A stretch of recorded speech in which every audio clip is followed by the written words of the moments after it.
வருவேன். அட பெரியத்த வேலாயுதம். அடி மச்சல எடுத்த கம்சலா விட்டு போனா டேய்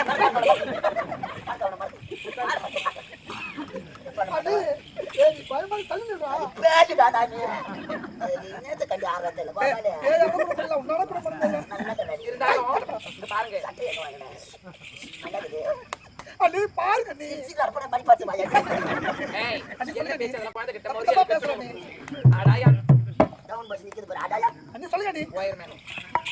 ரைட்லவே அண்ணி நம்முடைய அரண்மனையில ஒரு வெள்ளை குதிரை. வெள்ளை குதிரை அவ்வளவு வெட்டியாதீங்க சொல்லுங்க நீ அந்த வெள்ளை குதிரை இப்போதைக்கு நாட்டு மன்ன உடனே அந்த மாதிரி சவாரி செய்யறாரு. ஆமா அவருக்கு பெரிய யாருப்பா? இதுல என்ன சந்தேகம் அந்த வெள்ளை குதிரை மீது எப்படி அண்ணன் இந்த நாட்டு மண்ணை சவாரி செய்வது வழக்கம் அண்ணனுக்கு பிறகு அந்த வெள்ளை குதிரை நான் தான் ஏறுவேன் அரசாங்க வெள்ளை குதிரை அப்பா அண்ணன் ஏற வெள்ள குடி நான் ஏறுவேன் நீ ஏறுவா ஏய் நான் ஏறுடா அது உன் நாய்க்கு